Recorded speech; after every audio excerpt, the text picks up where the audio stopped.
It's Shirai Gully again, the Upbeat Creative Teacher. And I just wanted to introduce this video because I'm going to make it a week in my life of prepping and preparing for my kindergarten classroom. So come along with me as we prep for the school year.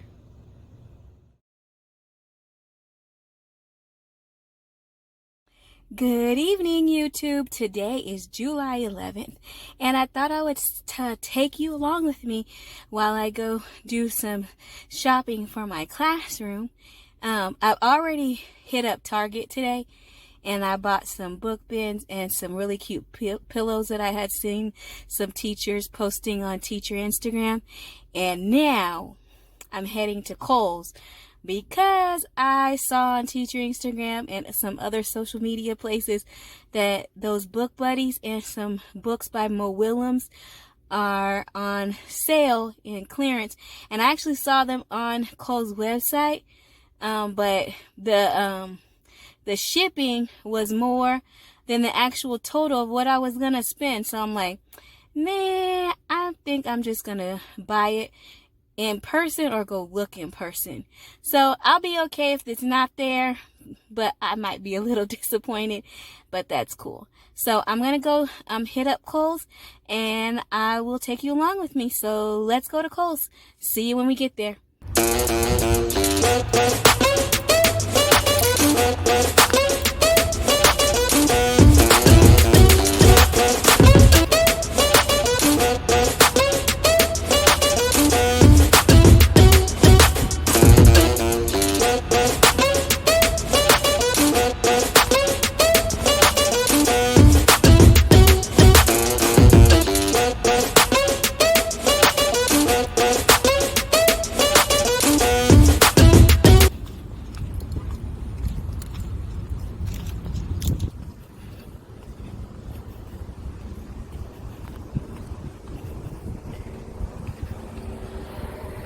All right, let's go in here and see if they have what I'm looking for.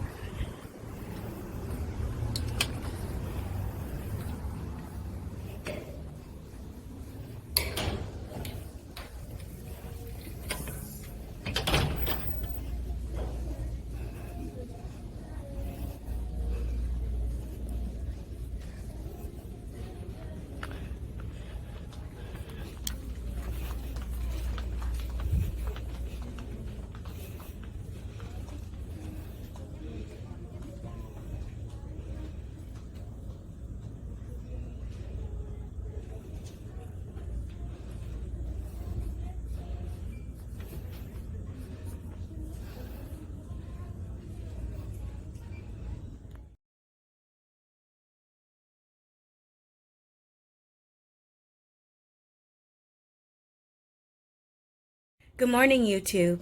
It is Wednesday, July the 13th. Today, I'm going to be prepping more things for my classroom. But before I get started, I'm going to make myself some breakfast, and then I will pick you back up to show you the projects that I have in mind. Hey, so before I get into my projects for today, I want to let you guys know that if anybody tells you that teachers don't work during the summer, we absolutely, definitely do. In fact, some of us even take like voluntary trainings and things. So actually, that's what I'm about to do in the next 30 minutes. I'm about to log on to a whole brain teaching webinar or training or virtual training. And I'm a big, you'll find this out as we go through the school year, is that I'm a big whole brain teaching proponent. I really enjoy using it. If you've never heard of whole brain teaching, I encourage you to do some research about it. Either go through YouTube. There's lots of videos on YouTube talking about whole brain teaching, or you can actually look up the website, which is www.wholebrainteaching.com. I'll actually put it right there on the bottom of the screen, and I'll also link it in the description. So I'm going to get ready for my training, and I'll check back in a little bit later. For is using our gestures. So if I see you moving and copying my gestures, I know that you're with me. And so in our classroom, when you can see your students gesturing, you know that their minds have not wandered away. They're engaged with you. So, Dawn, very quickly, go over those 4 strategies we use in virtual training and also in our classroom. Thank you, Nancy. You're welcome, Dawn. All right, the first key to virtual instruction is the frame up. Put one hand on top of your head and adjust your camera so we can't see that hand. That puts you in the front row. The second thing, you're gonna reach in your pocket, pull out that smile and put that smile on your face. The third thing is we're gonna weave in manners. We will say thank you and you're welcome, and we'll use each other's names. That's a great way to make connections. And then the fourth thing, we will be using gestures. So when we gesture, we need you to gesture. That will keep your mind from wandering off and thinking about the pool and the beach and other summer stuff. Which you really should be thinking about, but not for this hour. We want to get you for an hour. Exactly. Okay, so the gestures are going to be part of your classroom a lot, and this session is not about gestures, but we want to make sure that you are remembering what we're bringing to you today. So we'll have visual, we'll have that auditory going on, we're going to have the motor going on, and we hope we get you to laugh a little bit, because when the limbic's involved, it's a lot more fun, and when you're having fun, your kids are going to have more fun as well, and learning goes up. So Dawn, I'm going to have you go ahead and share the screen so they can see where we're coming from. Everything we're doing today, we're going to provide some links for, plus we're going to show you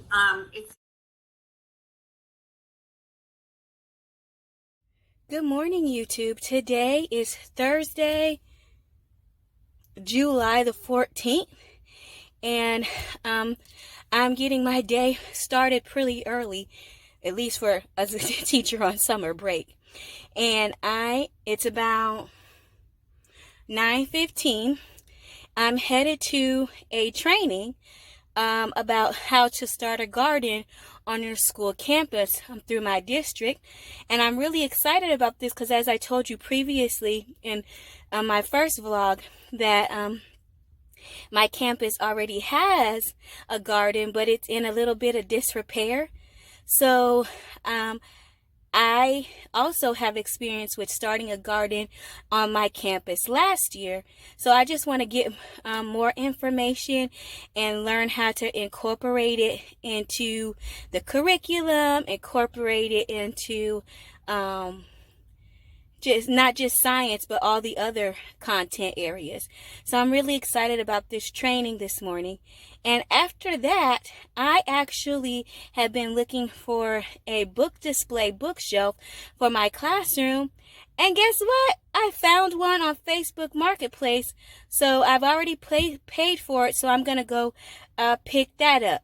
So those are some of the things we're going to get into today, and I'm going to take you along with me with those things. And as well as there was some things I didn't prep yesterday, so I'm going to take you through the process of those things. So I'm going to pick you up later. I'm going to get going to this training. It starts at 10 a.m. So it takes about 30 minutes, give or take, to get pretty much anywhere in the DFW area. Talk to you soon.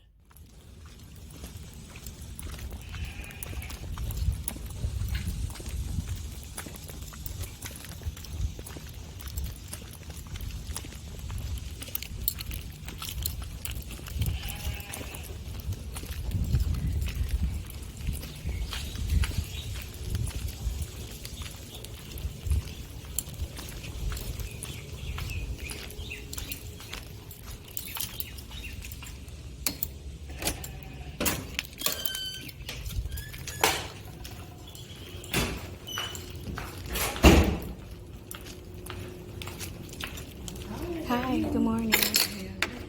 I have the training for beginning gardening. Oh, okay. I'm gonna make sure you can check. Okay.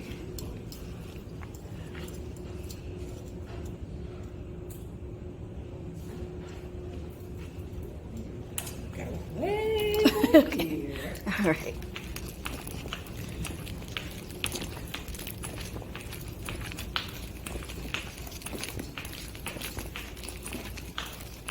Have you been here before? No, it's beautiful in here. It's really neat. You know, this is a field trip destination for all of the students. Oh, For okay. the ISD. So you are the ISD teacher? Yes, ma'am. We do pre-K through 12. Oh, exciting. Yes, we have 4 classrooms here. We have 4 teachers here. And, well, you can ask about it, Ms. Trimmer about it. But, we do many, many different things here. That's so neat. Been here for 26 years. Wow. Watch this here. In the classroom, and this is one of the things that they put back here. Yes, ma'am.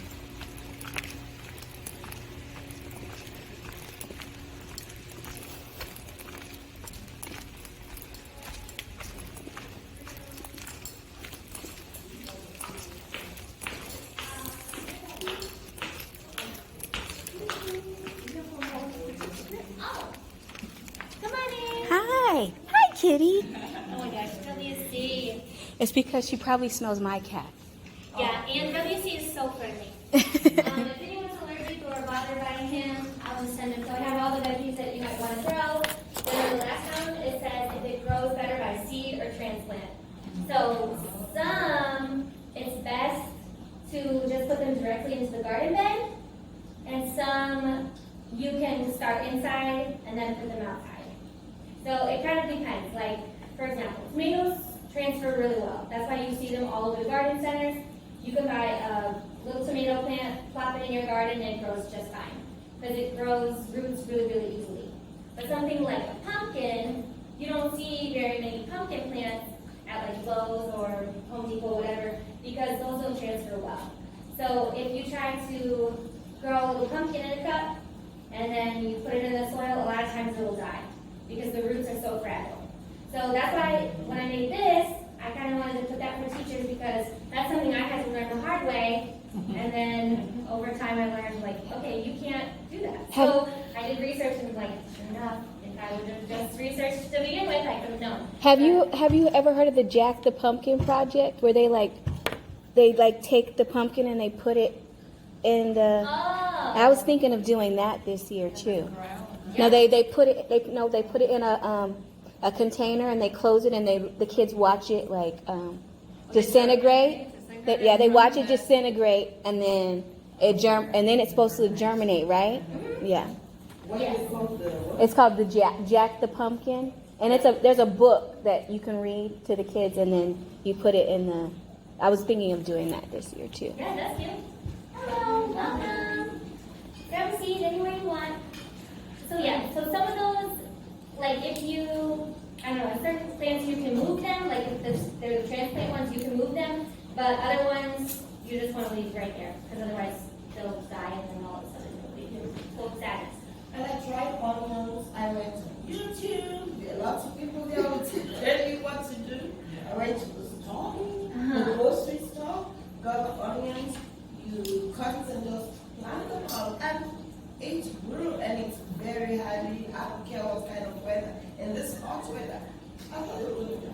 So I went out and said, I get tall and everything. So you can use the seeds, which the bulbs to grow. Yeah, because some of those take a long time. Like I put on here also like how long it takes for maturation. Because when you're planning your lessons, you might want to plan like if we start planning this, is it even going to be ready by the time school's out? Right. So some of those, like you were saying, like onions and stuff, they take a long time to start from seed.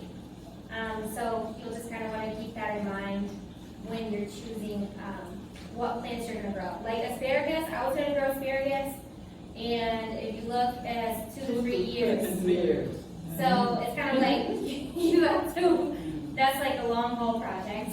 So I try to put that in there because that can be useful. And then someone else I was mentioning like how you can plant tomatoes in the fall. So because we have this horribly hot weather, and it is more temperate here, we can plant certain things like in 2 different growing seasons. So you can plant in the spring, and then you can plant again for the fall. So if you look, there's a column for when you can start spring planting in each of those crops, and then if you can grow them again in the fall, when to start planting them. So let's see, like right now, the good time to start planting pumpkins and also tomatoes for the fall. So that's there. July is fall planting for pumpkins and tomatoes. So that's what you can start like right now. So that's why we're going to do tomatoes today. And the other question? Yeah, so you've collected a lot of information. So did you share what your journey was, or how you got started with gardening? Because it sounds like you tried some things. Yeah, so mostly it was just kind of a hobby. And then I transferred from my old campus to here. That's, sorry, my chameleon spell. Okay. Oh, yeah. It's fine. Okay, I'm back. I'm sorry. Okay, so, sorry, that's distracting. But I've done gardening at home. I've done gardening in my own school. And then now that I'm out here, I have a lot more opportunities to go to trainings and things. So I was trained by the Junior Master Gardener program. Next year, I want to become an actual Master Gardener, so I'll know a lot more then.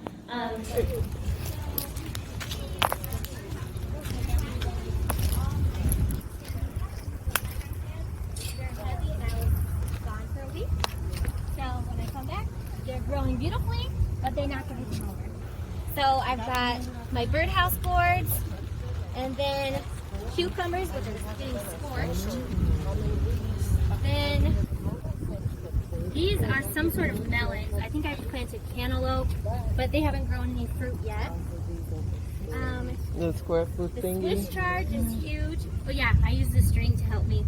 But the melons, they spread. So it's mostly useful in the spring. Like I used it when I had all my different kinds of lettuces and kale and things like that. That was when the grid really came in handy. But right now with the melons, it's kind of like it grows where it wants. But yeah, you can see like these birdhouse boards.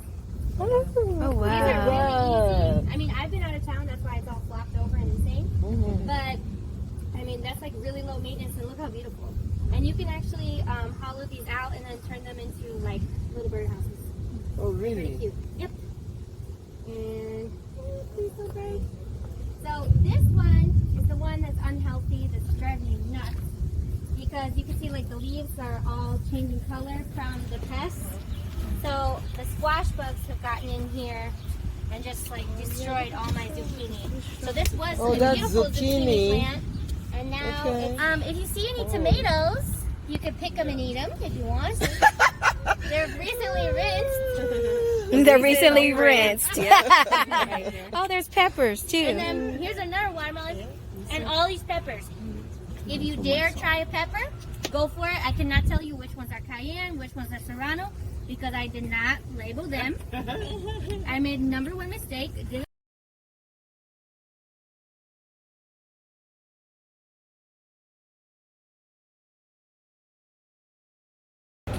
So I made it to pick up the bookshelf, guys. But it was the cutest thing. I love the bookshelf. But the sweetest little thing happened when I came here. There's a sweet little boy, and he wanted my class to have this book. Oh, I have it upside down. The Tales of Two Beasts. And I think that was so sweet. Look at this. Isn't that so sweet? So, I don't know if Jacob will ever see this YouTube video, but I just want to say thank you, Jacob, for donating a book and giving us your shelf for our classroom from Miss Gully's class. Thank you so much. So now we're headed, I'm headed home. But guys, that training was amazing. I can't wait to share the video, the clips from the training with you. It'll probably be right before this clip that you'll see all the the video from the training. It was absolutely amazing and so worth my time. I plan to take my kids on a field trip there. It was fantastic. See you soon.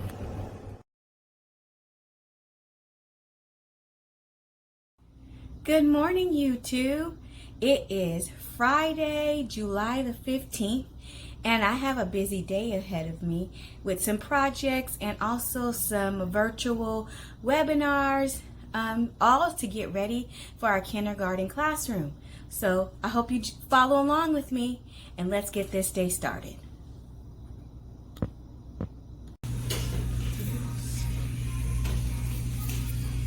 Okay, YouTube, this is my nail tech, right? Yes. This is Mimi. Hi.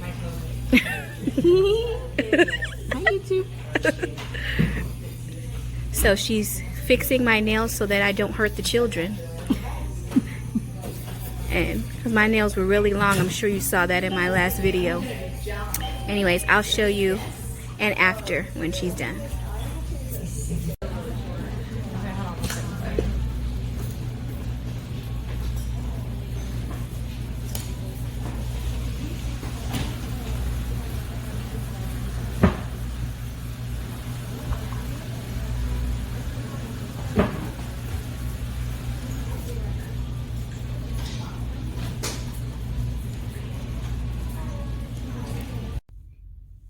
Hey YouTube, as you previously saw in the last few clips, I decided to do a little self-care today and go and get a manicure and a pedicure, and this is the finished product. I love going here because every time I show them a picture, they always do literally almost copy the picture.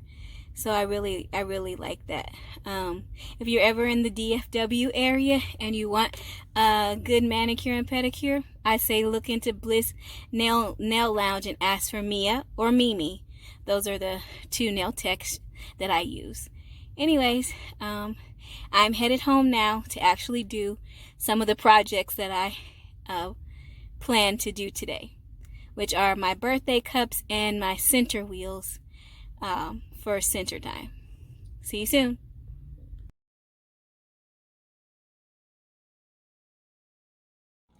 Good afternoon, YouTube. I just came from getting my nails done. Aren't they so cute? I love them. Anyways, now it's time to do a project. So I already counted and I realized I do not have enough stuff, but I have enough to make 7. And I actually have already one done so you can see it. This is a birthday cup. So this is what I give my students when it's their birthday. When we celebrate their birthday, I give them a birthday cup. And it has a lollipop, a birthday pencil, some bubbles, and a thing of Play-Doh. I got most of my materials from Dollar Tree. That's where I got all the stuff that I put in the cup. And the actual cups I got from Amazon. And I can link the cups if you're interested down below, as well as the happy birthday sticker. I got that off of Teachers Pay Teachers. I'm not really sure exactly whose shop this is from, so I have to look it up and I will put it down in the description. Okay? But this is a birthday cup. Comment down below and tell me, what do you do for your students on their birthday? So let's get started. So first thing I'm gonna do is I have this like shredded paper, and I start filling the cup, and then I take some bubbles and I put it in the cup like this, and then I start taking stuffing and putting it all around to kind of like really cushion it in there.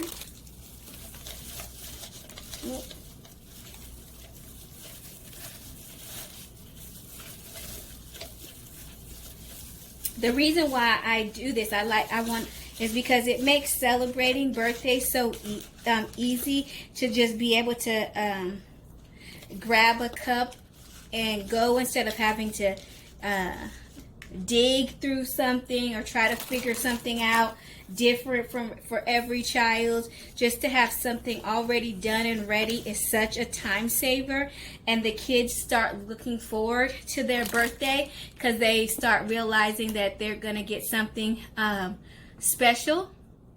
And so then I take a Play-Doh and I put that on top, and then now the pencil is supposed to kind of mimic like a drinking straw, so I put that in there nestled down the side, and then I really like go to town with the stuffing, because the stuffing is really supposed to kind of look like whipped cream, like if you were like drinking a drink from Starbucks or some like specialty drink.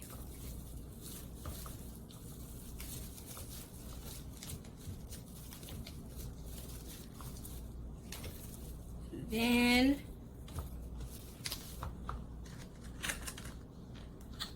I take the top, the little dome top,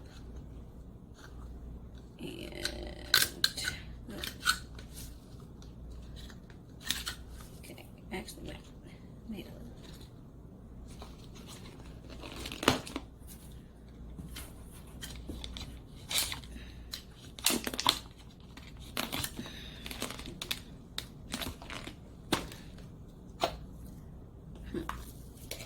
Might have to do a little bit of adjusting here. There we go.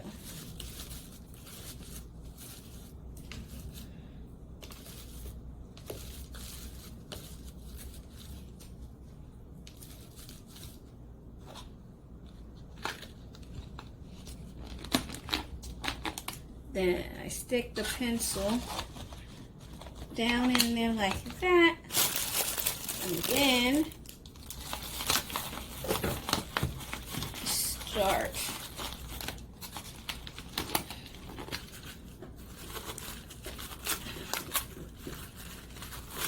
trying to fill the rest so that when the top goes on, it looks like there's a whole bunch of whipped cream at the top.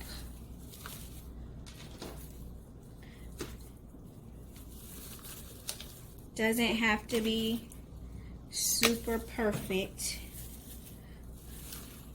although I am a bit of a perfectionist. I just want my students to like celebrate their birthday and be acknowledged not only by me but by their peers. Also during their birthday, I really like this song by Gracie's Corner, and it's called Hey It's Your Birthday, and it's such a fun little song, and so I plan to use that this year. I used it last year in my pre-K class when we celebrated their birthday, and they really liked that. Oh. So now I think I can go ahead and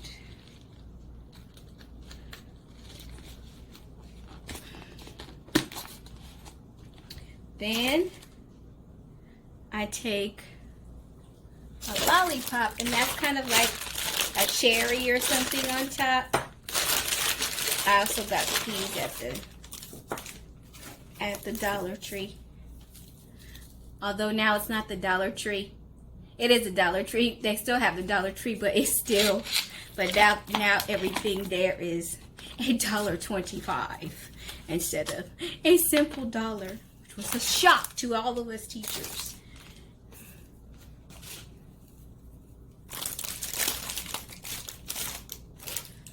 Now I'm just gonna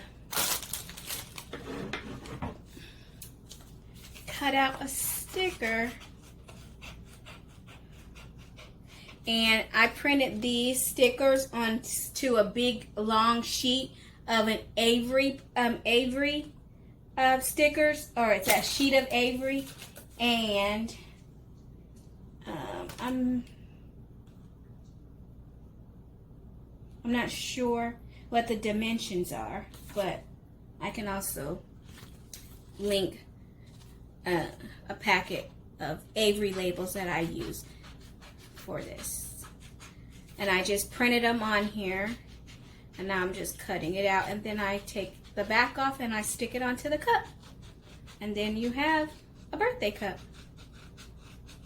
So I'm going to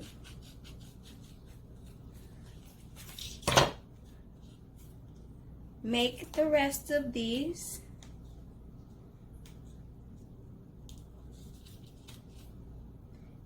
And I will get back with you when I have finished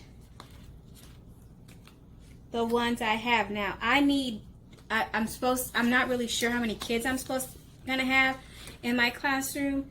My co-worker, my colleague, she told me that that they normally have 20 to 25 kids in a classroom, and right now all I'm gonna be able to make is I will have 8 cups. So I'm definitely gonna need more things, because this is like what was left over at the end of last year from my from when I bought stuff for the birthday cups. So after I finish using all of this stuff, then I'll go back and get more stuff to make the remainder birthday cups that I need.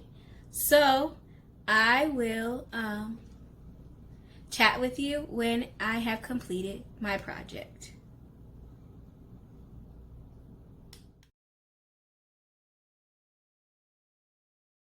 Hey, I'm back with my next project.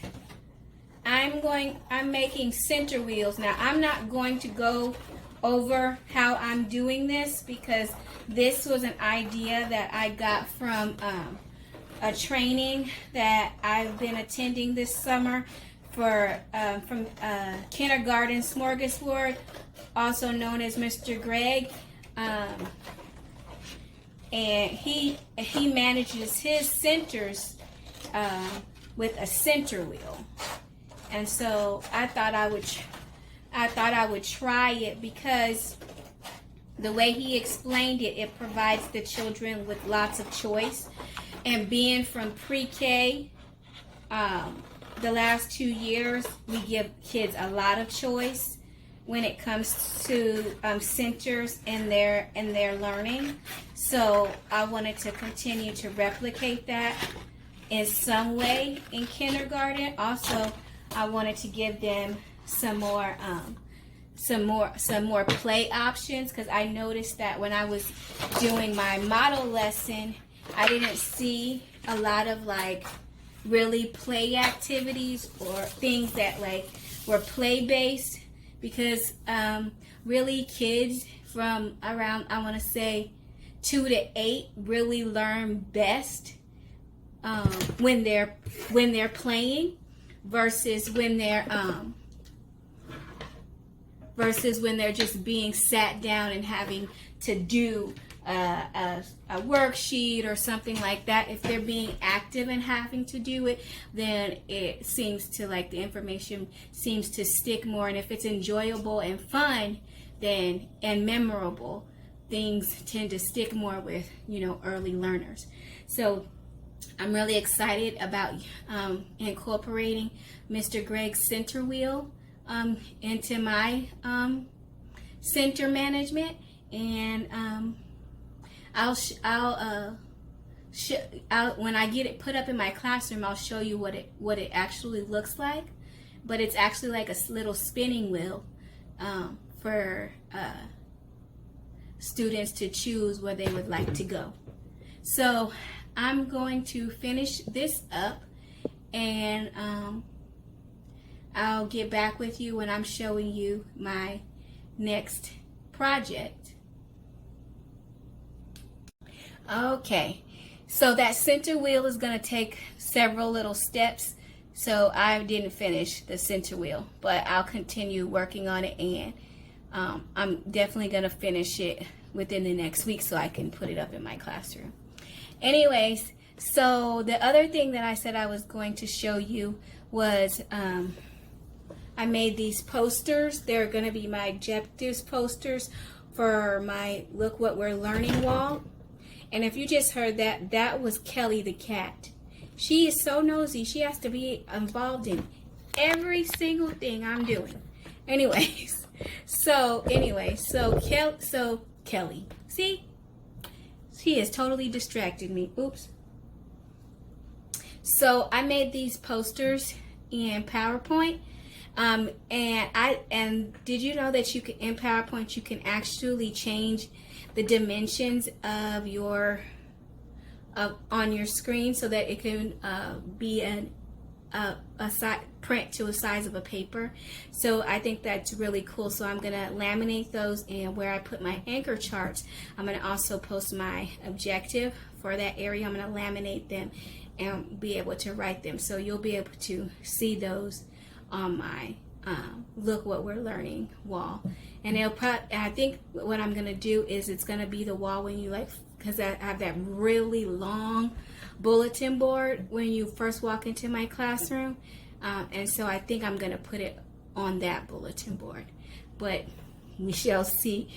So sometimes you get into a classroom setup and things don't go as you envision them in your head. Being a perfectionist, sometimes that can throw me off just a little bit. Well, anyways, I really appreciate you guys watching, and just wanted to let you know that I really appreciate it.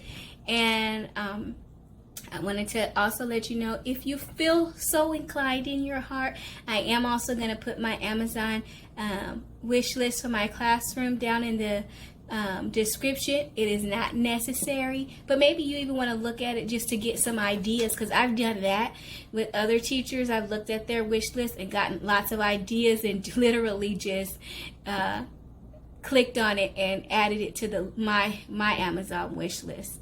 So you can actually get lots of good ideas from looking at other teachers. So you can look at it for ideas, or if you feel so inclined, you can also purchase a gift for my class, and my class would be so appreciative. I definitely would be very appreciative of any gifts that my class receives. Thank you again for watching, and I'll see you again soon.